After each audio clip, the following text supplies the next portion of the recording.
As the driving force behind early steelmaking, Teesside has long been at the heart of British industry.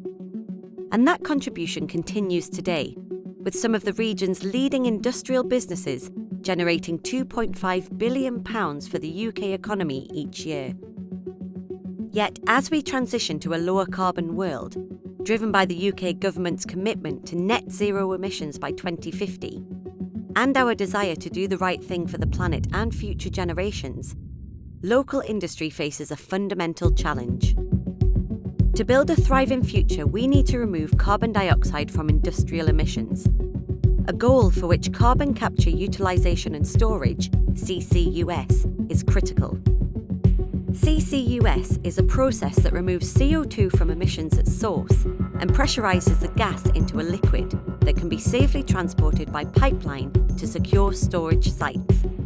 The liquid CO2 is injected underground into layers of solid rock filled with interconnected pores where the CO2 becomes trapped and locked in place, preventing it from being released into the atmosphere.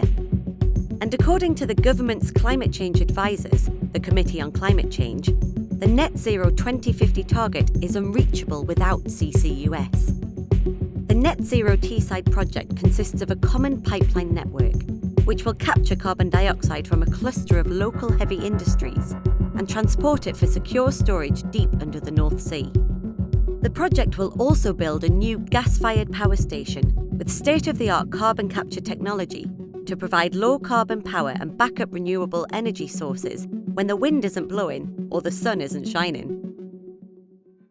Teesside's location offers access to one of the world's most advanced geological storage sites in the North Sea. Storage facilities the oil and gas sector has been operating in since the early 1970s, with an estimated storage capacity of 1 gigaton of CO2. In partnership with local industry and with committed world-class partners, Net Zero Teesside is fantastically placed to achieve the government's target for the first fully deployed carbon capture storage cluster.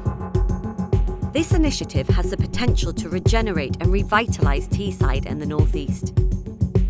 It can help protect the longevity of local industry, stimulate new low-carbon industries, and kickstart the hydrogen economy. By working in tandem with offshore wind farms and other sustainable projects, it will attract new businesses and support job creation for decades to come. An extensive impact assessment on the construction phase of the project estimates an annual gross benefit of up to £450 million for the Teesside region and the support of up to 5,500 direct jobs. The project could become a flagship in the government's commitment to deliver 2 million new high-quality jobs in clean growth and lead the fight against climate change. What we learn with this project can be used to drive industrial decarbonisation at scale across the UK, helping reduce the UK's carbon emissions, attract external investment, and create opportunities for the UK as an exporter. Net Zero Teesside, the UK's first decarbonised industrial cluster. Teesside, leading the way in UK industry. Again.